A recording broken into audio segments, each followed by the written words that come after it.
Hello, all, and welcome back to Burning Wheel into the Vault. Um, we were able to stretch a bit,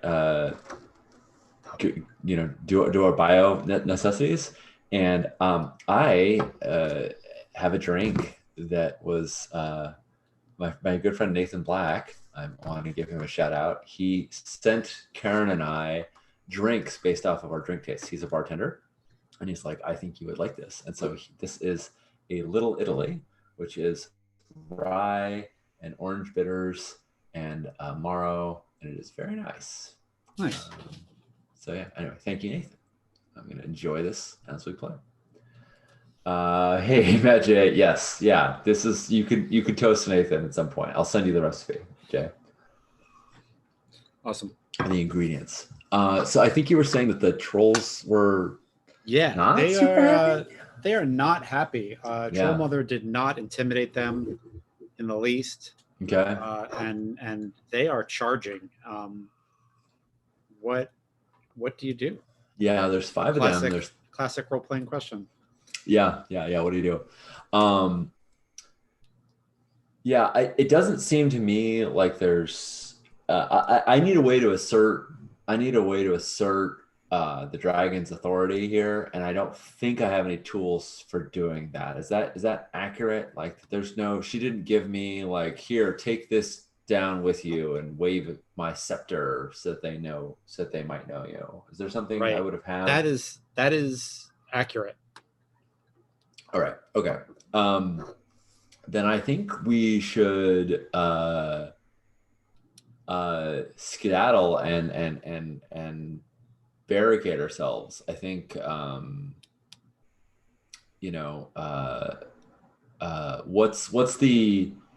back in the vault, which I think I don't know well, but it is of dwarven construction. Is there a place nearby that when we're passing that we could go and that could be barricaded? Can we flee to a secure place? Yeah. Yeah, I think that the if you're in the Great Hall, right, then you know where the tomb would be. Yeah. And the tombs are going to have stone doors. They just are. Yeah, right. So I think Polara says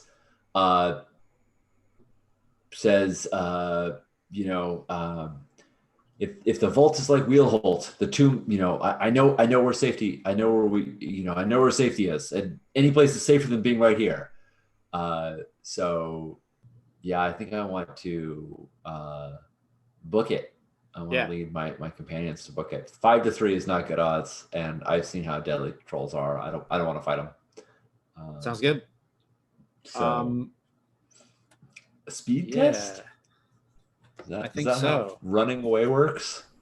I believe so. Polara's big action move. Get the heck out. Yeah, and I mean the good news is Polara can't seem to fail a roll. So well, she's got a speed of B3, so I know she's in trouble. This could be bad. I know that there are chase rules. I think we just might do a speed versus test. Make this real simple. All right. Why don't you roll first so I know what I'm up against? I can figure out whether I need to spend Artha on this. They also have... One second. Because their stride is pretty great. Yeah, my stride is 6. Yeah, their stride is 7. Okay. It's not as big a difference. But to be honest, this is a new edition of Burning Wheel, and I have only the vaguest idea of what stride does. That's like a new thing. So let me see. Page 93. This is the content that you're all here for. Me and Sean looking up Burning Wheel rules. Stride indicates how fast you are. It isn't rolled or rested. The number is compared to that of other characters to see who gets relative advantage. So they'd get an advantage die on me. Yeah. Okay, cool. Yeah. So they get an advantage. Now, on the flip side, I'm looking at stride. Elves, so men, orcs, trolls, and spiders have a stride of 7. Dwarves have a stride of 6. Elves have a stride of 8. Wolves 11. Horses 13. Um, I mean, obviously, we can only kind of go as fast as our slowest, but there is something to say that if I lose by a small margin, I don't know. I wonder if Fiona might be able to. I think make it, but yeah. turn to like tell Fiona shit, and he's gone. I mean, he has disappeared straight up. He has like elf ninja'd out of there. Yeah. Smart. Yeah. Yes. That's one way to look at it. I mean, yeah. I there's a part of Pilara that's like, what would be practical is for me to tell the broodmother to pick me up and run. But that's and you know what? I'm gonna do another thing. I think I'm gonna demand a steel test. Is what I'm going to demand. That makes total sense. That makes total sense. Yeah. You know, yeah. Absolutely. 5 big brutal dwarves screaming down on you. Yeah. Let's do it. All right. All right. Steel ob is always 10 minus will, right? I mean, unless it's modified. It's your hesitation, yeah. Yeah, hesitation. Okay, cool. So it's ob 4 for me. Nice. That's not bad. Yeah, my will is 6. It's good. It's good to be a dwarf.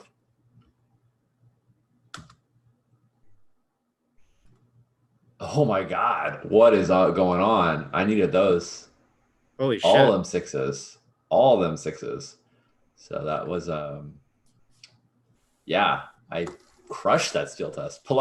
Bina never once made a steel test. She never succeeded in a steel test. Awesome. All right. Well, and I think the difference is then instead of Pilar just like turning and running, screaming, which is what she would have done, is that I can actually articulate that. I can say, let's go. Yeah. I know where the tomb is. So can I stats can help stats, skills can help stats. Can I use clan wise or one of my wises to help navigating this vault? Skills can help stats? Is that a thing? I think stats can hold on. I don't think they can mix. I thought skills could help stats, but stats could only help stats. Skill 4. I don't have my book on me. You check it out if you don't mind being. Yep. I'm looking. I'm doing the. I'm looking it up. Exponent. Page 531 suggests that you can fork skills when doing a chase. Chasing was a speed test. Okay. So this is the only. Well, this is somebody speculating on the forums. Let's see. What page do we have for the chase rules? It says 531. Cool. This is from this year. Cool. So grant 1D for each relevant advantage: higher reflexes, longer stride, higher fort, or a head start. So yeah, you know what? Yeah, I think forks are legit. Yep. Okay. Yep. Cool. All right.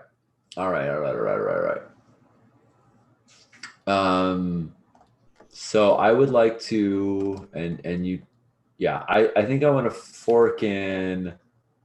I think I want to fork in. I think I want to fork in tunnel wise because I think I know the natural structure, and I'm looking for places that are smaller. It's going to be hard for the broodmother. She's going to have to squeeze, but it's still easier for one troll to squeeze through a space than 5. Right. And I also want to fork in Gilder-wise, not Gilder-wise, clan-wise, because I think I know where. Because I think I want to fork in clan-wise as no Gilder-wise. I have that as representation of knowing where the tomb is, where are the places where things are going to be safe and protected. Yeah. I don't think. Yeah, I think that's cool. Okay. Yep. Would you be so kind as to roll so I know what my ob is? Yes. Mad J just said Wolfen at stride 9. Well, Jay, if you want to ride your wolfen into the story just to help me run away, I would be down. But I think Polara's gonna have to. So I think the other thing that happens is the troll mother. So Fiona's gone. Yeah. And the troll mother panics and like runs out the way that you came. She like goes down those tunnels. Oh goodness. She does not follow you to the. Hold on. Okay, so she. Oh man, this is getting ugly fast. Yeah, it's taking a turn. So you're. I don't think I can. I don't think I can. Nice. I don't think I can do anything about that. I'm like, follow me, and I look, and she's like booking it the other way, right? Yeah, there's panic in her eyes. Like she. Yeah. Pretty sure there's a trait that allows you to like help I, somebody redo a skill test, but Polara doesn't have it. Yeah, I think command might be able to do that. Mm-hmm. So, and I think like when she moves, it's you know it's very much like how a gorilla moves. Like her arms like go down onto the ground and like help her perambulate. You know, like you know it's that kind of silverback movement. Yeah. But like you know, but 13 feet tall. Like it's just yeah, she's a fucking avalanche moving. And yeah, I think she like you know goes through the doorway and like her shoulder hits an arch and like stones fall and you're like lucky to have gotten through. The trolls are definitely focused on you because they have no idea where the fuck the elf went, and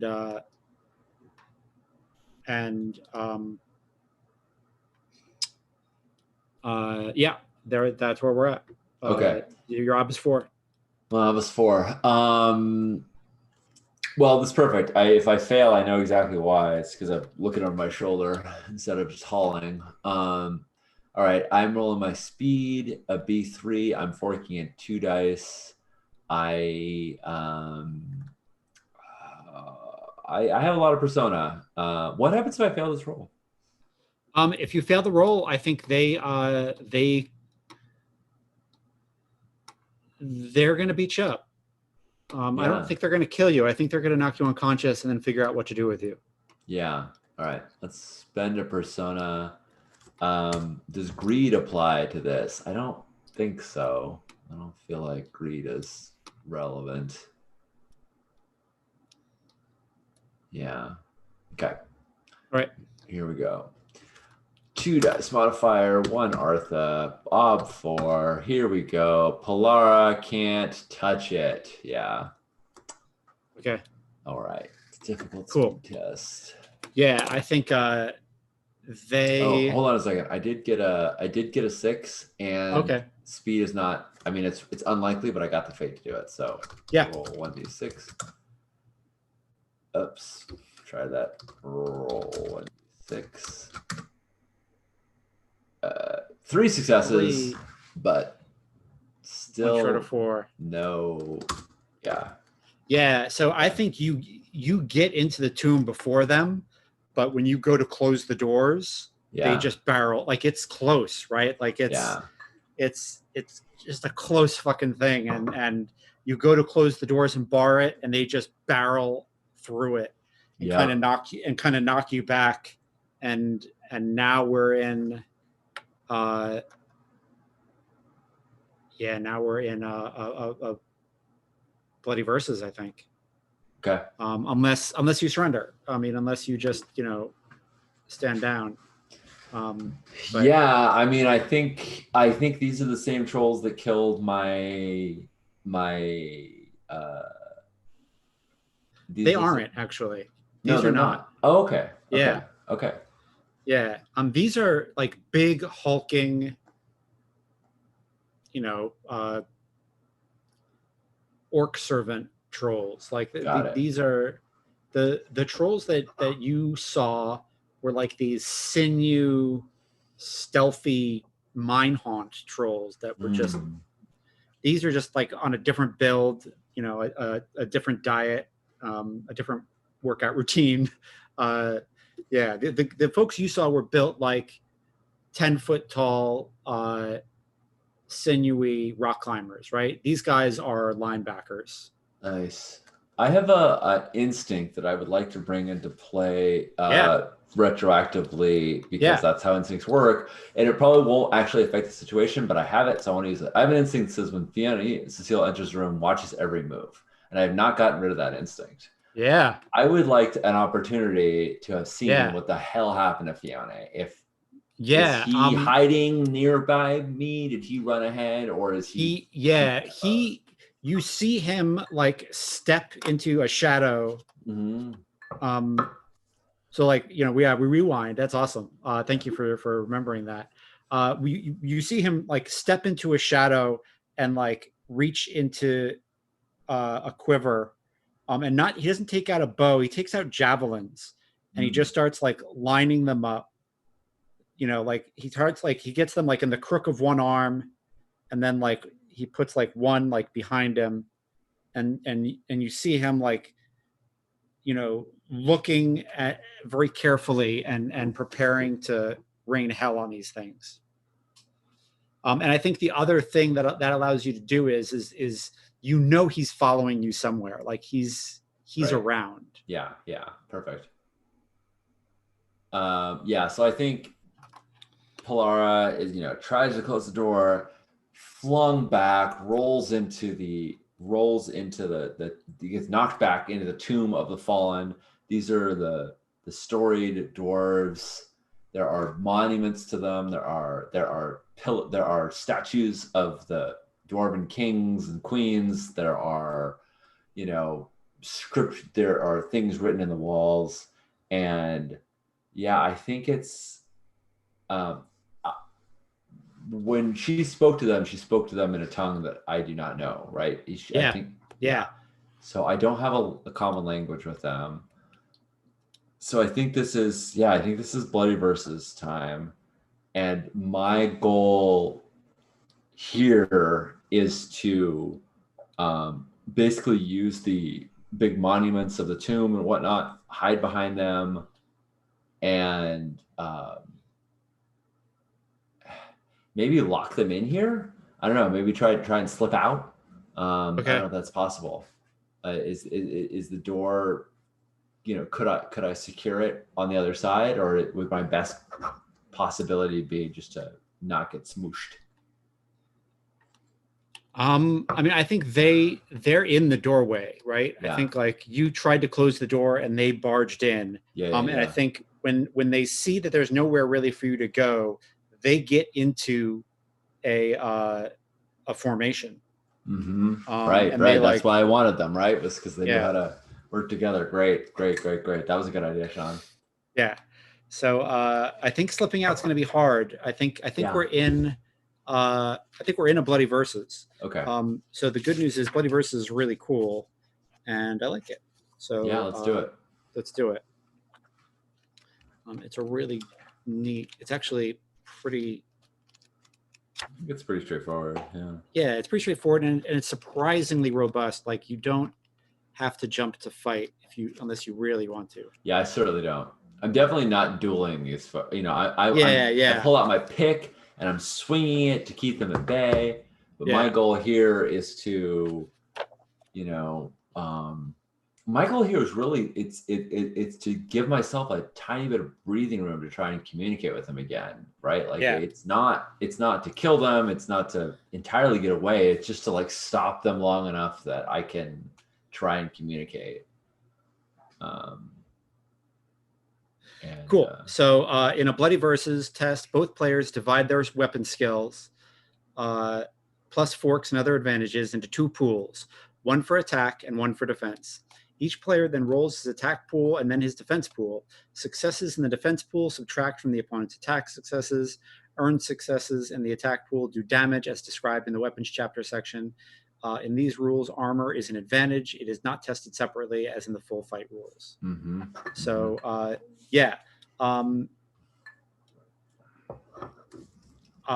think we're making a Bloody Versus. Cool. I think it's going to be that the one troll is going to get like 4 helping dice from the other trolls. Mm-hmm.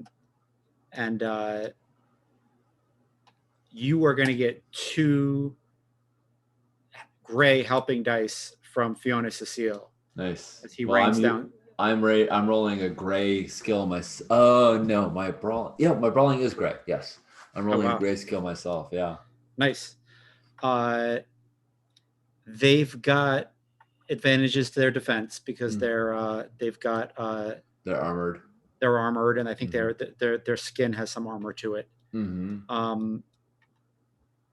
I think I'm going to give you a bonus die to put wherever you want because this is a dwarven area, and I feel like it's made for your size more than it's made for their size, right? Right. They have to crouch, and I could. They're going to be like hitting tombs and like stones and pillars, and not the pillar. But yeah, let's get your dice together, and divide it into 2 different piles. Yeah, which I'm actually going to do with dice. You're going to physically grab some dice. Yeah, all right, everybody. Judd and I have been playing 2 years of Burning Wheel together. This is the first time we're rolling to get stabby, and I like it. I don't think I'm gonna roll them at the table. I just want to be able to put them together, 3. I appreciate that. 3, so that's that. And then they get 1 for the defense. I think that's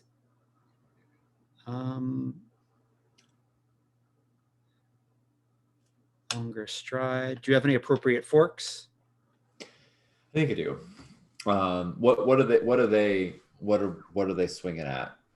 Or do I not know that? I guess it doesn't matter. It doesn't matter. Yep. This is my thought. I'm gonna roll my B2 brawling, which uses which covers improvised weapons, and I think this is it's absolutely appropriate because I'm pushing them away. If I see an exposed spot, I'm gonna stick a pick in a foot or a hand as it gets close.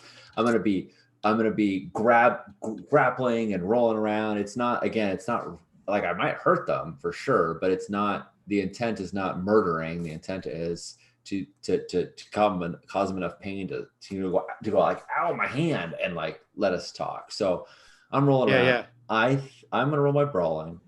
I'm gonna take the advantage dice that you gave me. I also want to fork in Gilderwise for the same reason that I did before. I know what a tomb is like. I can navigate around it. I think I know where I'm gonna hide behind a statue and then pop around it and all that jazz. I think that's probably it for Wises.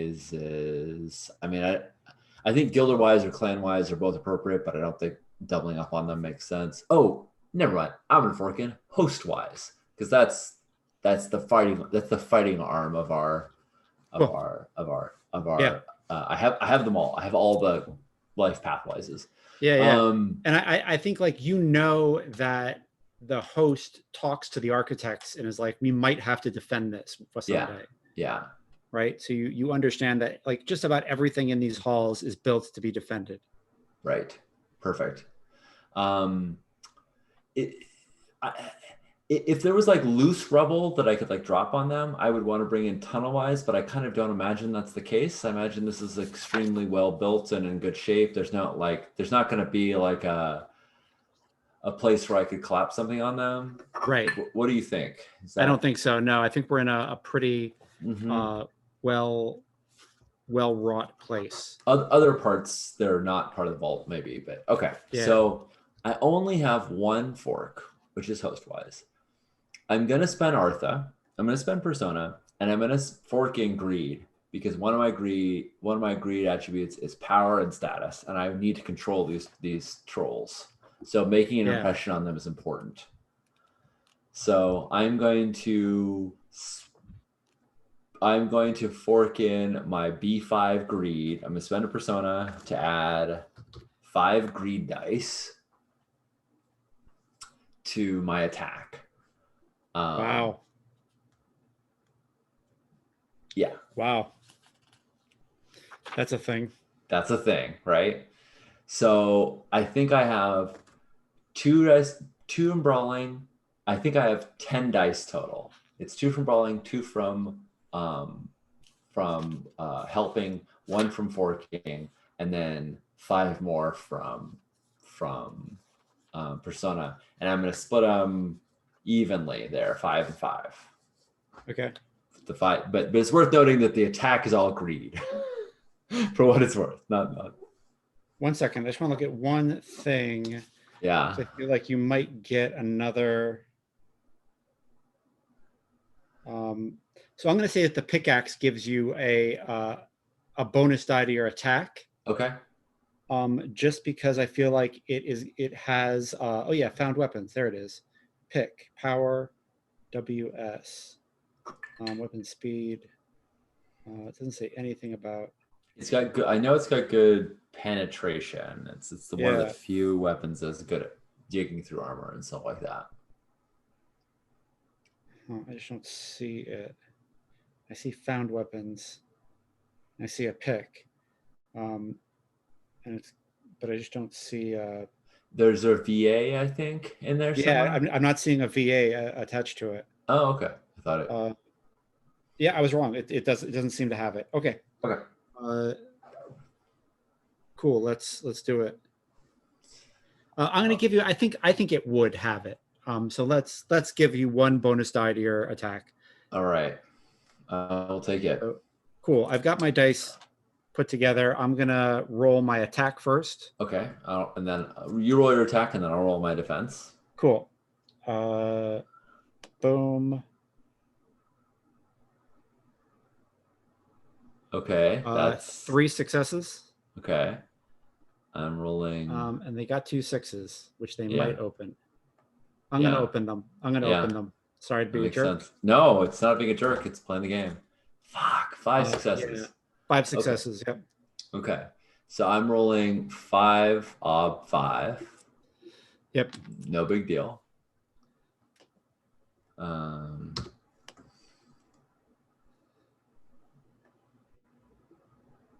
Oops. How do I do this?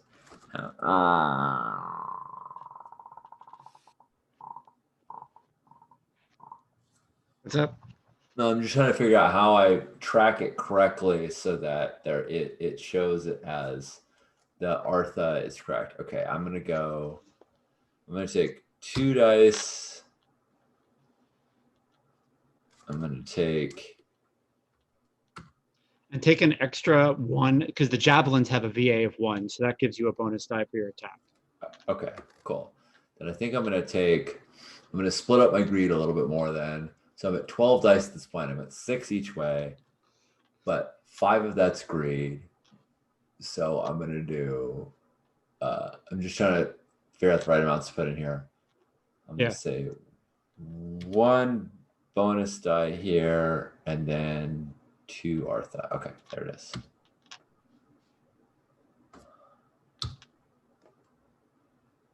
Fudge! Oh my goodness, I rolled terribly. Yeah. Hold on, I should have rolled 1 more though. I did not. I mean, it's not going to help, but that should have been 6 dice. All right, there's 1 more success. Was there a 6? Nope, no 6s. It's all just garbage. I don't see the dice. I just see like. If you mouse over the 2, you'll see the. Awesome! Thank you. It's all 1s, and now you can spend fate in fight to reroll 1s, but I don't think you can do that in Bloody Verses, right? I don't think so. That's a fight. I don't think so. Yeah. Oh goodness. Okay, so I got 3 successes to their 5. So they hit me for 2. All right, let's do the. All right, go ahead and roll their defense, and then I'll roll my attack. Yep. Oof.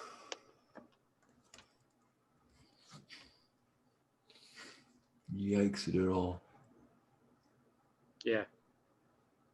No, I got 1 success. I'm gonna murder them. Nice. All right. Here we go.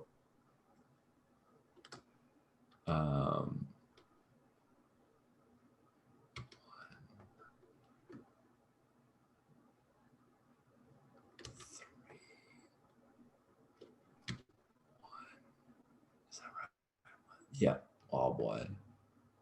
Oh my God. Look at all those 1s. Holy shit. Your dice just turned traitor on you after my dice just turned 2 games. 3. Does that, and I did, and that was the correct number of dice this time. Yeah, Yeah. I just rolled 12 dice and got like 6 ones. Okay, well, so we Yeah. both beat each other, but they did beat me by more. So they beat me by 2. I beat them by 1. Did I? I think I factored everything Yeah. in. I was at 10 dice, and then you gave me a bonus die for the pick, a bonus die for the javelins. So Yeah. I'm at 6, and I rolled 12. All right. The good news is my brawling just went up to G3. Nice. I have 2 routine and a challenging test, which brings it up to G3. So, yay! But also, woof. Yeah. Okay. And I don't have a call on for.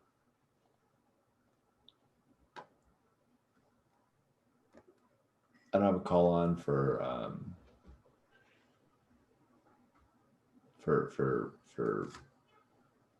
brawling or anything like that. So I would love a call on. I think a deeds can be spent to re-roll all dice, right? A deeds can be effectively Yeah. used as a call on. Yeah. And I have a deeds.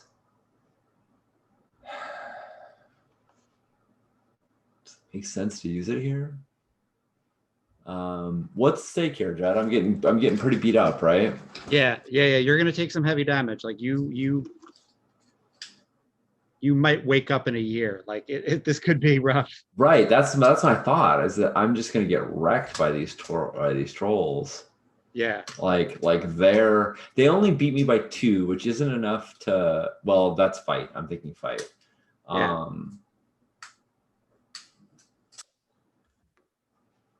You want to? Darn it! I should have grabbed my book. You want to read what deeds does on a failed roll? Does it let you re-roll all failed dice? Is that one of the effects of deeds? And that's the effect of call on. The wrong book. Yeah, I think that's a call on. But let's see. Earning Artha again. A deeds. Double the dice for one test. Reroll failed dice for one test. Yeah. So do you want to reroll your defense? That's what I'm thinking. Is that I reroll my defense? Yeah, let's do it. You don't get Arthur for no reason. Yeah. You just spend it. Brawling, I just put in a persona. Not like brawling is a skill I want to go white with or anything like that, but I was hoping to use that deeds for something else. But there it is. There it is. Do it. Okay, so I'm gonna re-roll 4 dice. I'm gonna roll 4 dice, right? Because I had 6, and these are gray dice. Still. Yep. Oh, so you're gonna only re-roll 3 dice because you've got 2 successes there. 1, 2, 5. Right. Yeah, I'm gonna roll 3 dice. You're right. Yep.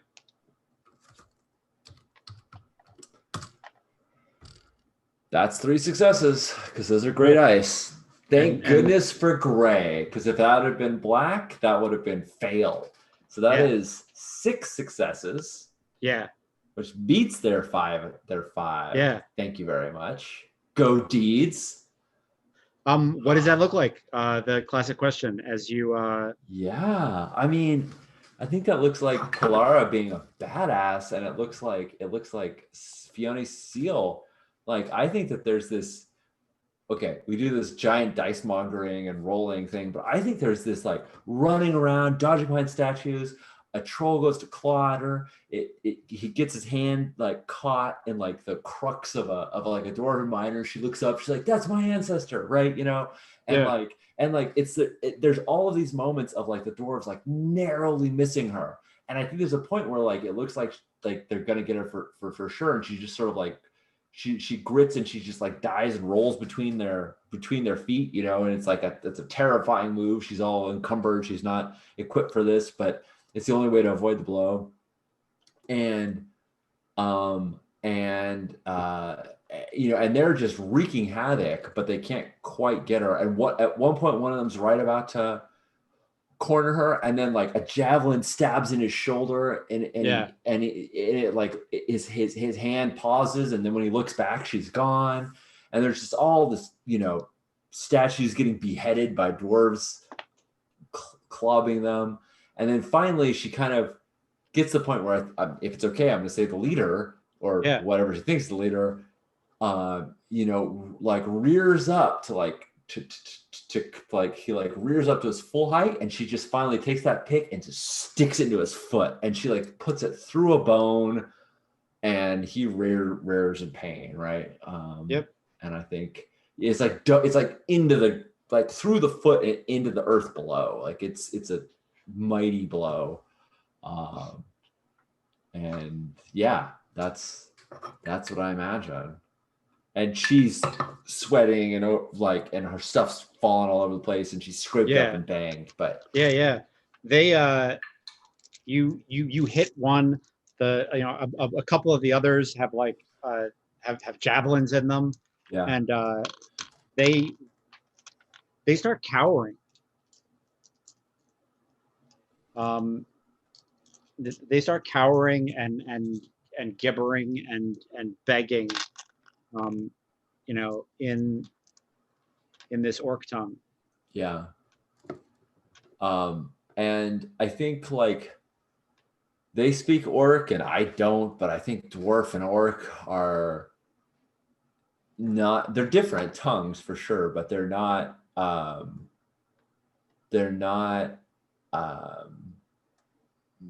I think there's a few words maybe that are shared. There's a few orc words that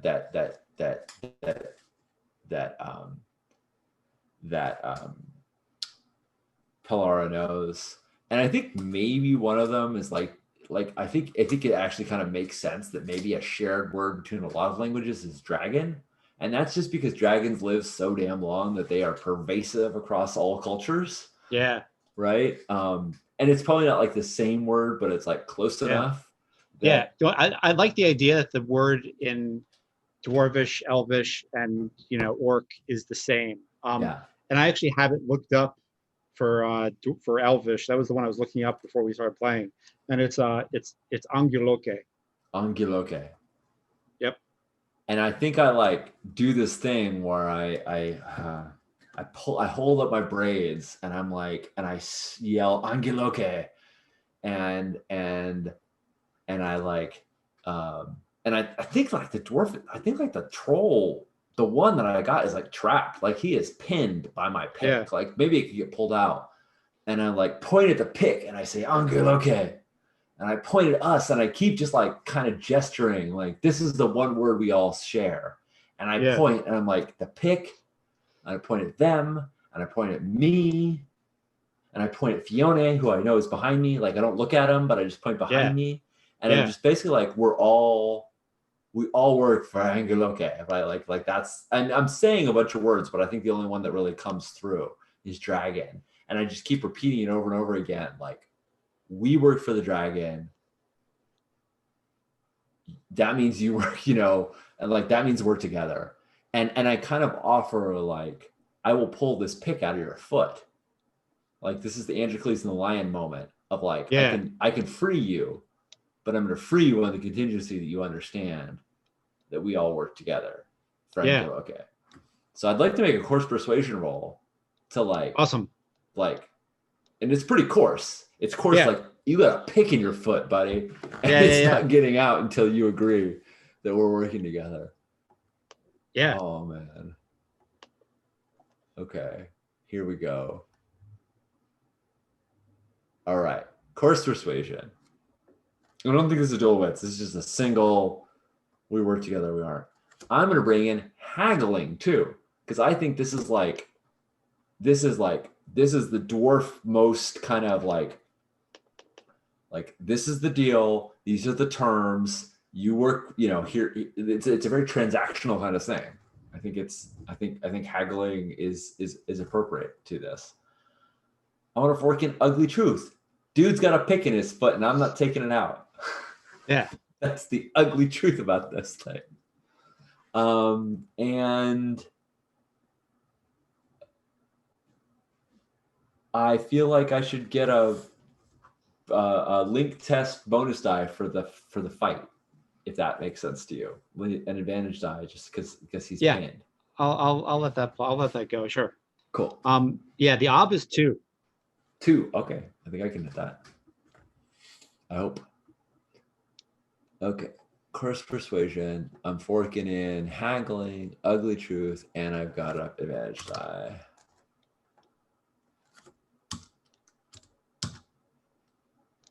Destroyed. Yeah, and they here's the really grim, terrible thing that they do. You like are yelling at them and like pointing at this like, you know, mining tool that you've driven through his foot, through the bones, into the floor, and you're just like bellowing and like spit's coming out of your mouth, and they like look really scared, and one of them slinks off and like gestures like I'll be right back, right? Like I'm going to get it. And it comes back with a whip, and they like lay it at your feet. I get it. I know that's ugly, and I know. Yeah. Please don't pick up the whip, but is what Judd is saying. But yeah. I just feel like that's kind of what would happen, right? These are like folks who've been through like a horrific amount of abuse, and yeah. So what I think I'm gonna do, I put my foot, which isn't a lot of weight. Well, once I step on it, it probably doesn't feel good. I put my foot on the other troll's foot. And I grab two-handed. I grab around the haft. I grab around where the haft meets the pick. So I've got as good hole I can. And I take my G4 power and I rip that pick out of the ground and through out of his foot. Right. Yeah. And that probably doesn't feel good either. But I rip it out. I feel like it's that, like I got to twist it. I got to torque it a little bit, make a little space, and then I yank it out. And I turn to the one who got the whip and I hand the pick to him. Like I'm still holding it by the blade, and I hold to him to the shaft. And I say, okay. Right? Like, you're going to swing a pick now, right? Like, it's too small for him. I know. Yeah. But it's a symbolic thing of like, I'm not picking up that whip. I'm giving you a pick. I'm not going to whip you. I'm going to give you a tool. I mean, that's what I try to convey. And it's pretty like aggressive. It's not like friendly necessarily. It's like, but it's also like, no, that's not what I do. That's not how I feel like this is another course persuasion role. Like you convince them that you're in charge. Yeah. But now you're trying to convince them that your relationship is very different than what they imagine. Yeah. And I feel like that's another ob to course persuasion. All right. Sounds good. I'm going to fork in brawling, because I feel like there's this element of like, I can beat you up even though I'm smaller than you. Like, right. I just ripped this thing out of no. Okay. You don't like it? Because I feel like you're trying to step away from that, right? Like, I feel like it's true. Okay. Hold on. Here we go. I want to fork in soothing platitudes then. If I'm going the other direction, then here's the direction of like, no, I'm not going to hurt you. Like, it's weird because I'm being loud and aggressive and bombastic, but I'm also saying like, no, I value you. And that's why the soothing platitudes are in. Like, I need you. So cool. All right. Again, it's up to like these folks don't have great wills. They don't have great wills. That is fantastic. All right. And that's all I've got. I don't have any other kind of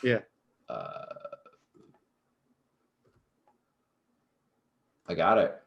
Cool. Yeah, I think the one takes is it the one with that you drove it through his foot? I'm kind of yeah, I think so. I think I like kick the whip away and I hand the one. Yeah. Awesome. Yeah, and I think he picks it up. He takes it and says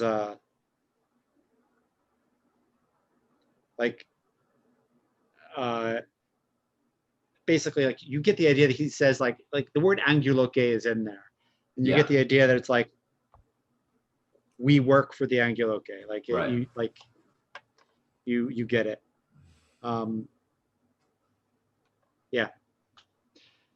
Yeah. Cool. Wow. That's not the way I figured. I thought that we would make this work, but it's pretty cool that it did. I am down with it. That was pretty crazy. Cool. That's 2 hours and change. Do we want to kind of? I think so. That's a good place to stop. I kind of want to ask, like, how do you feel about like cut to a year later next time? Yeah. Like, how do you feel about like, because Polara's a dwarf, she's gonna live a long time, and I feel like this is just not like a, like I kind of like to see Polara knowing a little bit of troll, and like the kind of the next we could talk about what the challenges are, and I'm gonna take practice time if that sounds cool to you. And like I feel like Burning Wheel does this very well, and like we could talk about if you're teaching the troll mother anything, like if you're teaching her excavation. Absolutely, yeah. And how that all is going to work. I think that could be really interesting. That's super cool. I think a year later is cool. It's also like a part of the game that I've only futzed with a little bit, and I think it's really interesting. So it does this well. So I think it does because it's like, I mean, the practice times are not generous. They're punitive. It's not like I'm going to walk out of this being like, look, I got all these mad skills. It's like, oh, I got 3 tests on this and 1 test on that. But I think that they represent. I appreciate your Wes Anderson movie hairstyle, John. Thank you, John. My hair has been a mess. It's been growing way too long, so it's flopping all over the place. I like that idea a lot because I don't think it's going to get like, oh, now I have all these things mastered, but it will get us closer, and it will justify having a bit more communication and justify us making some progress, and we can kind of cut to the next interesting action, because I don't think we're going to go giant mine amethyst for a year is the next interesting action. So. No. I feel like I like that a lot. I think we can rewrite a bunch of beliefs and do a bunch of other stuff too. Absolutely. Cool. Groovy. All right, let's do outros then. Hale, thanks for hanging out with us. This was one of these games, Judd and I think never quite know where this game is going to go. And this game started off like getting to know Fiona, getting to know the dragon, getting to know the broodmother, and ended with troll attack, run into the tomb, pick in the foot kind of moves. So I love that it has the capacity to do all of that. I love that it's so good at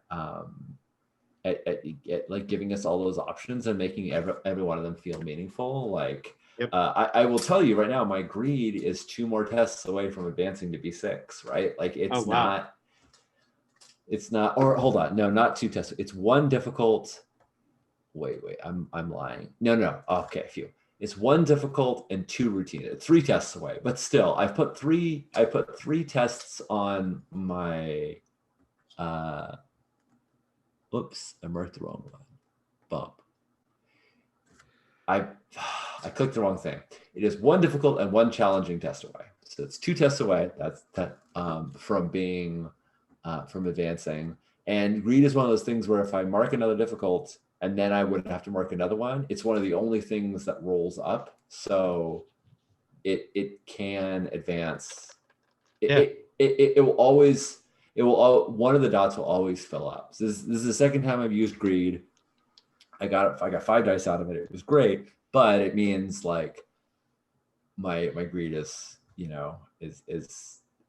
that much closer to going to B6, and cool. I love that death spiral. Should we do Artha before we sign out? Yeah. Oh, thank you. I forgot. No problem.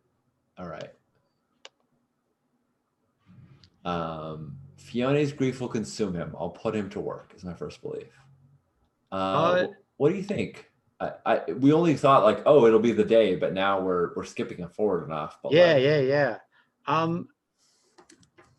I think you were ready to go to the mattresses for that, and I kind of backed off. So I think you deserve the fate.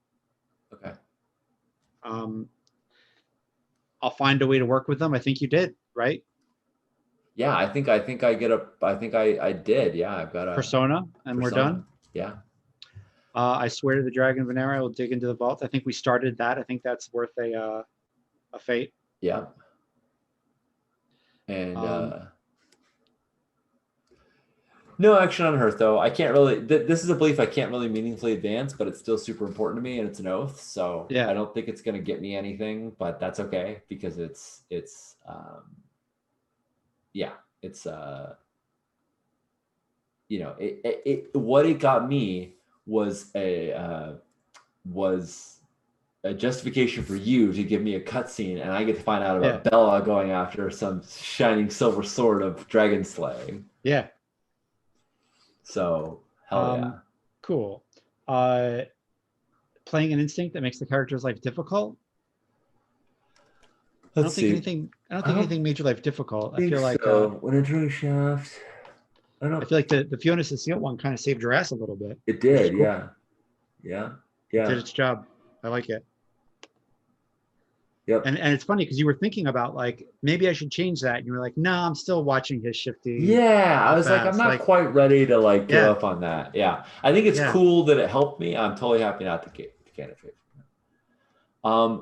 Oddly, I would like a trait for bearded, and or maybe it's under Oathsworn, but I feel like the beard, like the representation of my children and of my oaths was really important this game. Like, I'm down with a what is that? A trait that fate? It's just a fate, yeah. But I think I'll take it under Oathsworn. The beard was kind of an accessory to it, but like it felt to me like it was a really, like we talked about that, and it drove me, and it was important.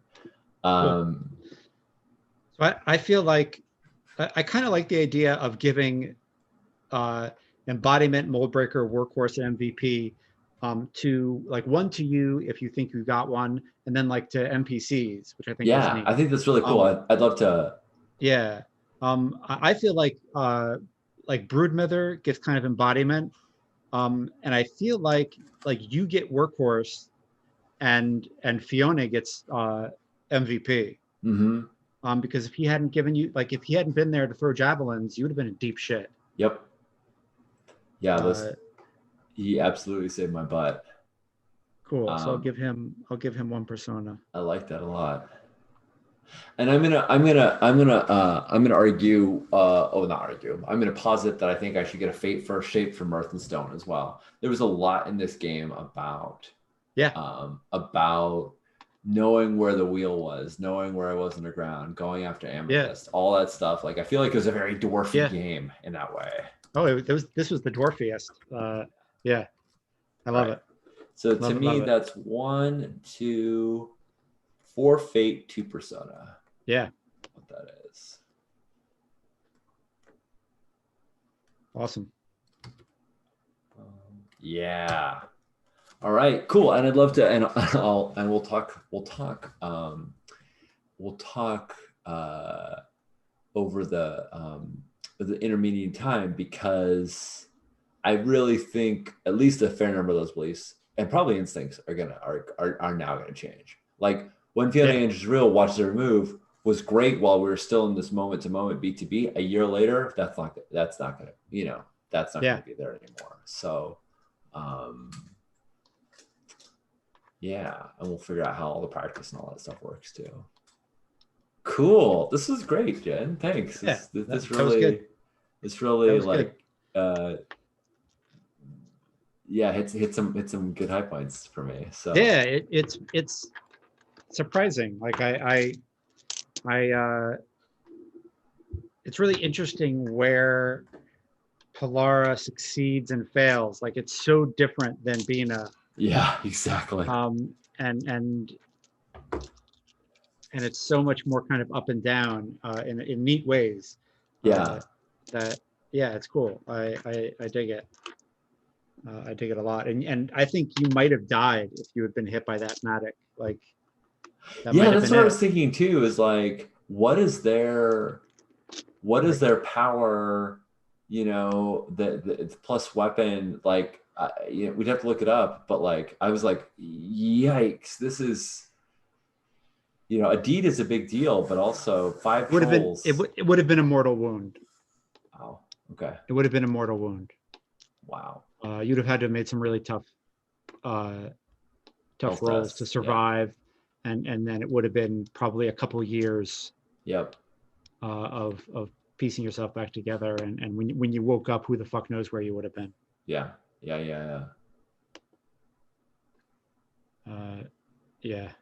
And as much as I do love Bina's story and Fiona's, and the wound that she had that really like shaped her in a lot of ways, Pollara needed to win that.